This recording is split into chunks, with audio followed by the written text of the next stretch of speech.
We used to think that Israel controls Gaza. Now we see that Israel controls every country except Gaza.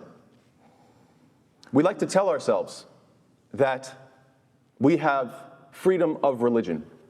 What a beautiful concept. A very simple question for any religious person of any faith. Is it allowed, permissible, halal, to bomb and kill innocent civilians? No. It's against our religion. It's against your religion. Do you have the freedom to stop paying those tax-paying dollars? No. You'll be arrested and your wages will be garnished by the government. So, what that means is we have freedom to publicly say that we don't support this killing, but we must privately support this killing. What does that mean? Simply put, we are free to say one thing and do the other. Well, there's a word for that. It's called hypocrisy. Not freedom of religion, freedom of nifaq, freedom of hypocrisy. There's no point to lie to ourselves any longer if we all know this is the truth. If you want to see freedom in action, if you actually want to see what freedom looks like, then look to the land of the prophets, the Ardul Anbiya, alayhimus salatu wasalam. Look to where the people are being tested like the prophets, alayhimus salatu wasalam. When the Prophet was asked, who is tested the hardest? Ayyun nasi ashaddu bala'an. Who has the hardest tests? He said, al-anbiya thumma al-amthal fal-amthal. It is first the prophets and then those who are closest to them, most like them, and then so on and so forth. Most like them and so on. Subhanallah, today we can take a look and see a whole land of people, 2 million people. Each of them are living like a modern day, a living example of who? Ayyub alayhi salam, who is losing everything, and yet, subhanallah, they are all still grateful to Allah subhanahu wa ta'ala. This is the earth of who? Yahya alayhi salam. And we get to see a living modern example of people who are standing up for Tawheed, La ilaha illallah, who believe in one God, and they're being killed for it, just like Yahya alayhi salam was martyred. This is the land of Hannah. Hannah is the mother of Maryam alayhi salam, and we know her as the wife of Imran. And she made the dua in the Quran. Rabbi inni nadartu laka ma fi batni muharrara. She made this dua in which she said, "O my Lord, I have vowed to you what is in my womb to be free, to be dedicated to your service." Muharrara. What does this mean? يعني عتيقا من الدنيا لطاعة الله. I want this child to be free from this dunya so it can be completely dedicated to the service of Allah subhanahu wa ta'ala. We get to see what happens to the children of Gaza because of their freedom. In the thousands being slaughtered. Why? Because they're in the land of Maryam alayhi salam, in the land of Isa alayhi salam, in the land where all of this took place, and subhanAllah, they're being tested just like they were, just like the Anbiya. We're seeing what that freedom costs. Thousands of children killed when what? When the ummah does nothing.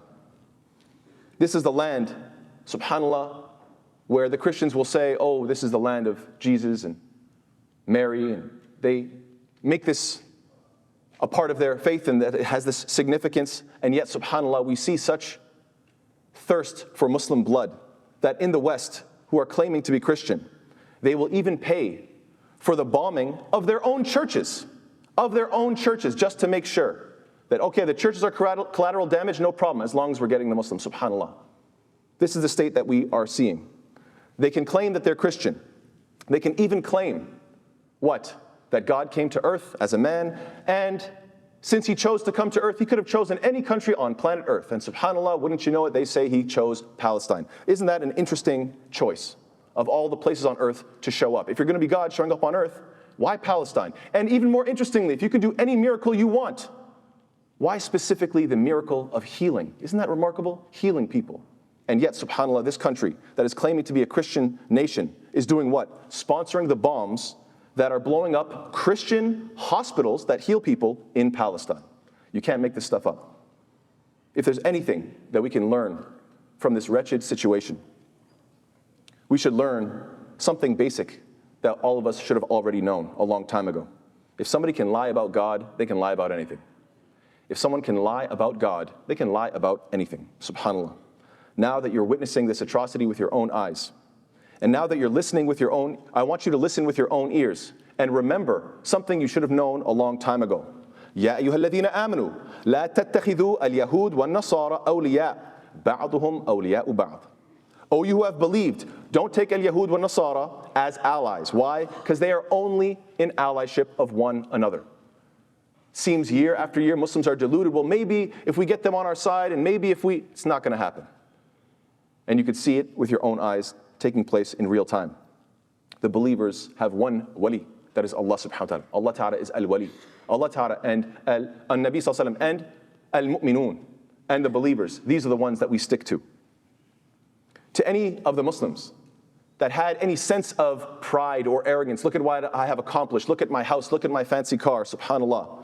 If there's anything that you can take away from this atrocious scene that we're witnessing, it's to humble yourself and to realize that your money and your position and your fancy car, all these things are absolutely meaningless. Why? Because you're helpless. We're all helpless. If we had any dignity, if we had any strength, then the ummah would not be in the state that it is in today.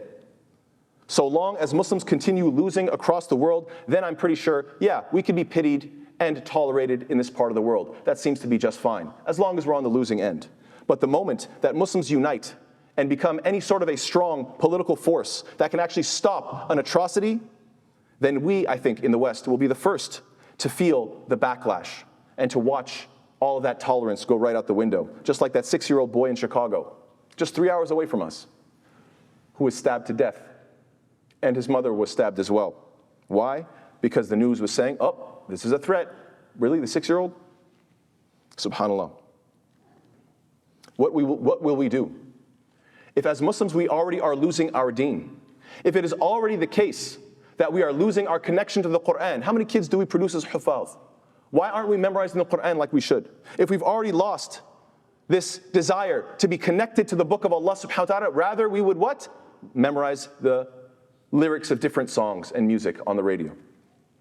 If we would rather lose our Arabic language, if we would rather lose our salawat, if we would rather lose our da'wah. Why? Because when there are classes in the masjid to learn how to give da'wah, if this is an obligation, it's an obligation to give da'wah. If you are living in the West, living in a majority non-Muslim country, then it is a condition that you are giving da'wah. And yet, subhanAllah, when there are some classes to teach how to do it, so few people, almost nobody wants to show up. So if you've lost your Quran and your salah, if you've lost your da'wah, all you want to talk about is sports. If essentially you are losing your deen, and then very soon we see a political situation turn for the worst, so that we are the ones facing the backlash, and now they want to take our dunya away as well. SubhanAllah, brothers and sisters, what then will we have left? No deen, no dunya, nothing.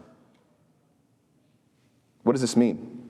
It means we need to be listening carefully. Allah Alam, I don't know exactly what's going to happen in the future, but I do believe that sooner or later the believers will stand together. And when they do, we're the first ones who are going to feel that backlash. And you're going to be the ones hearing the call. إِنَّ النَّاسَ قَدْ جَمَعُوا لَكُمْ فَاخْشَوْهُمْ. All of us will be hearing the warning cry. Indeed, the people have gathered against you, so fear them. That will be the cry. Wallahu ta'ala a'lam. Will we have the ability to react like the people of Gaza? Their reaction was what? فَزَادَهُمْ إِيمَانًا وَقَالُوا حَسْبُنَا اللَّهُ وَنِعْمَ الْوَكِيلُ. It only increased them in faith, and they said, sufficient for us is Allah. He is indeed the best to take care of our affairs. Or will we continue the way we are, weak in our iman, trying to follow every trend, just chasing money, materialism, exactly as the Prophet ﷺ described, إِذَا تَبَايَعْتُمْ بِالْعِينَةِ وَأَخَذْتُمْ أَذْنَابَ الْبَقَرِ وَرَضِيتُمْ بِالزَّرْعِ وَتَرَكْتُمْ الْجِهَادِ سَلَّطَ اللَّهُ عَلَيْكُمْ ذُلًّا لَا يَنْزِعُهُ حَتَّى تَرْجِعُوا إِلَى دِينِكُمْ. Will we continue in the state that the Prophet ﷺ described, which is what? When you enter into these haram, interest-bearing transactions, and when you cling to the tail of oxen and are pleased with your agriculture, what is this describing? Just being obsessed with money. And when you give up struggling for the sake of Allah subhanahu wa ta'ala, then Allah ta'ala will make disgrace prevail over top of you. You will be covered with humility, to the point that there is a quarter of the planet that are Muslim, and none of them can bring a single cup of water to the people of Gaza. That's humility. That's humiliation. That's embarrassing. And Allah Ta'ala will continue to keep you in that state until you what? Until you return to your faith, until you return to your deen. Insha'Allah, our brothers and sisters in Gaza are passing their test. They're reminding us what trying to pass the test looks like. We know what Palestine, we know what these people have sacrificed. For many of them, everything. For many of them, all of their wealth, all their business, all their family, and even their own lives. Many of them have given up everything. And so the question we have to ask ourselves is, what have we sacrificed for the sake of Allah Ta'ala? Is it literally nothing? Is it the diametrically opposed opposite? They give up everything and we are giving up nothing? Do you think that they have lost because they have died? Everybody dies. This idea that they have lost because they have died is wrong. Everybody dies. The only losers are the losers in the akhirah. Allah subhanahu wa ta'ala tells us, إِنَّ اللَّهَ اشْتَرَى مِنَ الْمُؤْمِنِينَ أَنفُسَهُمْ وَأَمْوَالَهُمْ بِأَنَّ لَهُمُ الْجَنَّةِ. Indeed, Allah Ta'ala has purchased from the believers their own selves and their wealth and property in exchange for paradise. If that is not your attitude, what do you come to the masjid for? Why are you pretending? What is the point? If you don't have this sincere feeling that, Ya Allah, I can only live this life for so long, I know I'm going to have to leave, so everything must be spent fi sabilillah. I have to die empty. I have to make sure that the gas tank has nothing left. I've given everything for your sake. Every talent, every ability, everything must be for the sake of Allah. And if you want to see an example of it, just turn on the news and see what it looks like. Because they are the winners. They are the winners in the akhirah. And that is the only victory that matters. And guess what? They will be victorious as well in this life. Why? Because Allah subhanahu wa ta'ala promises it. Because Allah subhanahu wa ta'ala promises, إِنَّ الَّذِينَ كَفَرُوا يُنْفِقُونَ أَمْوَالَهُمْ لِيَصُدُّوا عَنْ سَبِيلِ اللَّهِ فَسَيُنْفِقُونَها ثُمَّ تَكُونُ عَلَيْهِمْ حَسْرَةً ثُمَّ يُغْلَبُونَ. Allah Ta'ala says, indeed, those who disbelieve, they spend their wealth to avert the people from the way of Allah. So they will spend it, then it will be for them a source of regret. And then they'll be overcome. A source of regret, billions of dollars, all these different missiles and jets, all these different tanks or whatever the case they're spending on. A source of regret. What does that mean? I don't know. I can't tell you the future, but I do very much believe that if an economic crisis were to come, it's going to be probably pretty soon. Why? Because you can't sustain global wars all over the place with this country, that country, and so on and so forth. It's too much. You're trying to do too much evil, and it can only be tolerated for so long. Allah Ta'ala promises, وَلَقَدْ سَبَقَتْ كَلِمَتُنَا لِعِبَادِنَا الْمُرْسَلِينَ إِنَّهُمْ لَهُمُ الْمَنْصُورُونَ وَإِنَّ جُنْدَنَا لَهُمُ الْغَالِبُونَ. And our word has already proceeded. It's a done deal from our servants and messengers that indeed they would be those who are given victory. It's them who will be victorious in the end. And that indeed our soldiers will be those who overcome. The believers will win in the end. And I do believe that even this country of Israel knows about it. This terrorist state, I think they're well aware of it. Why? They could read their own Bible. And they could see over and over again the cycle that Banu Israel, they go through over and over again. When they're righteous, they prosper.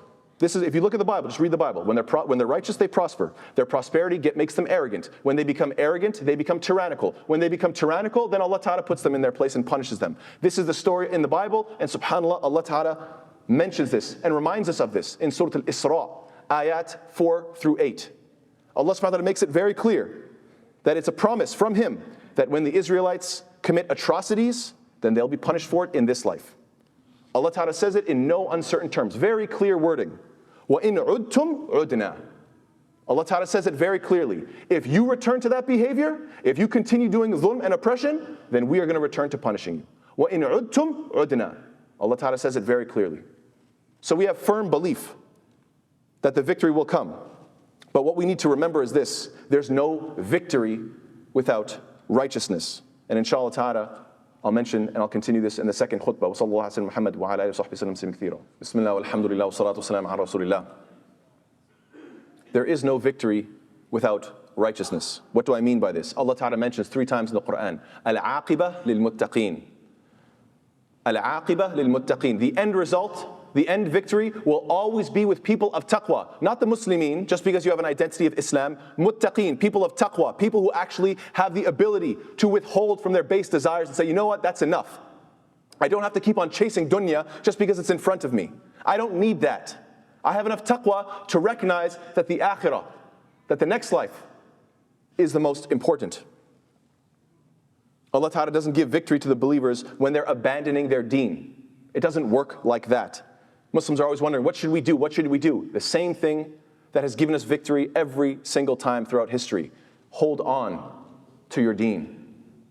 Hold tightly to the Quran and Sunnah. Yes, there are many other things, minor things that can be done. Yes, of course, there are many different ideas that we could discuss, and there's not a lot of time for me. Maybe another week we could talk about getting involved politically and financially and all these different methods. Yes, but if the core is not there, all the rest won't work. If you do not understand this basic idea that there has to be a political victory that will only come, the political victory will only come after the spiritual victory. This is the only way it happens.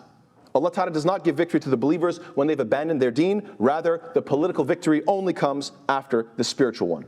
As long as our material ambition exceeds our spiritual ambition, we will keep on losing. And if you want to check where your spirituality is, where your emphasis is in your life, then please remember this very simple hadith in which the Prophet ﷺ says, "Man sa'ala Allah الشهادة بصدق بلغه الله منازل الشهداء وإن مات على فراشه." The Prophet says, Sahih Muslim, whoever asks for martyrdom sincerely will be ranked by Allah Ta'ala among the martyrs, even if he dies on his bed. Brothers and sisters, do you have this sincere courage? Not now, not in front of everybody else where you just want to be loud and raise your hands and make a show. No, I'm saying alone at night. Can you actually say the words, Allahumma ja'alna min ash-shuhada?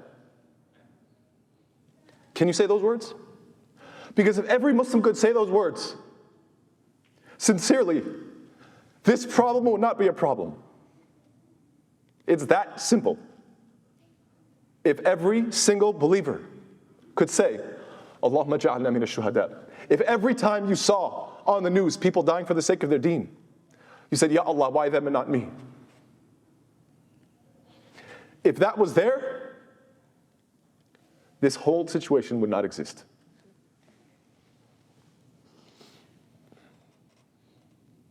We have to remember the example of Umar ibn al-Khattab,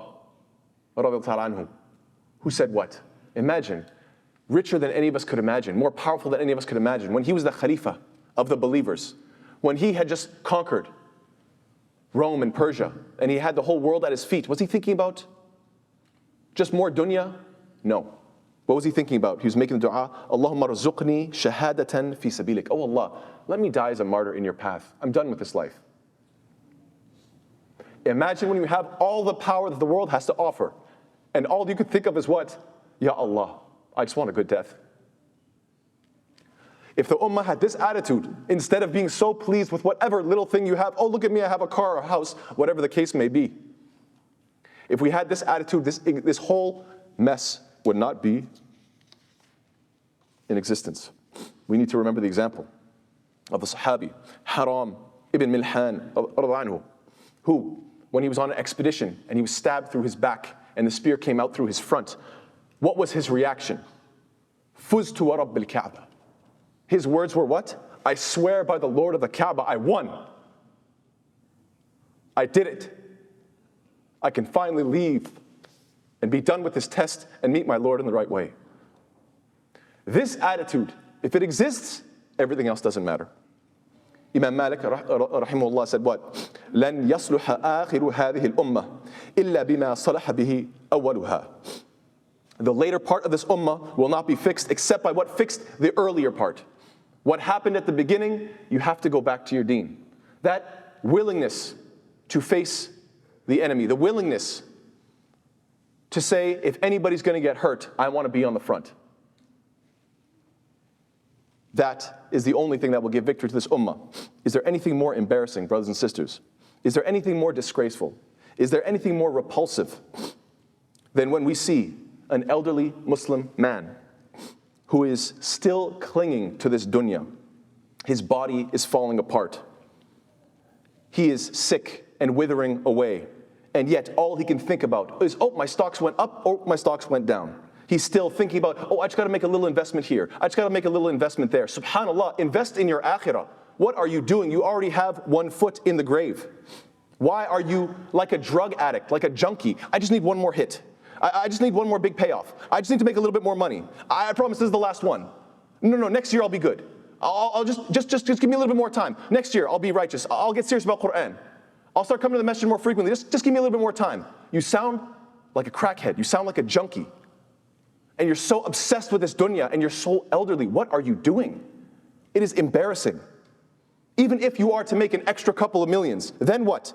Your body can't handle the partying and the traveling and the late nights and the drinking and the drugs and the women. You can't do any of that. What are you even holding on to? Just a number? This is the state of the ummah. Don't look anywhere else. As long as this state maintains and is consistent, then subhanAllah, you can expect that the Muslims will keep on dying in the numbers they are. We have to accept the basic reality. Death is a cup from which we all must drink. Just get over it. Accept the idea that there is no escaping this. There's no getting out of it. There's either a good death or a bad death. You just have to pick whichever one you want. When the believer sees the Muslims being killed for the sake of their deen, the thought that should run through your mind is, why wasn't I chosen for this highest honor? When this is the reality of the ummah, when we can see what's happening on the news and say, subhanAllah, they get to meet their Lord saying, Ya Allah, I held on to my deen in the worst of circumstances. You should see that and think, why wasn't I in that position? This is the exact opposite of the way the disbeliever thinks. And unfortunately, we think more like the disbelievers than the believer.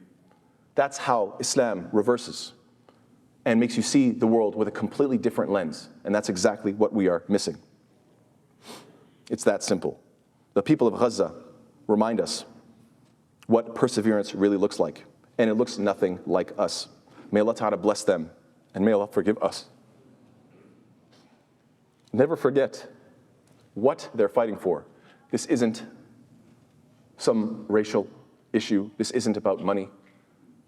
What is this about? One thing and one thing only. Kalimatullahi hiya al-ulya. Putting the word of Allah subhanahu wa ta'ala number one. That's all this is about. That's what they are fighting for, and that's what they are dying for. So if you say, oh, I support these people, that's not what's important.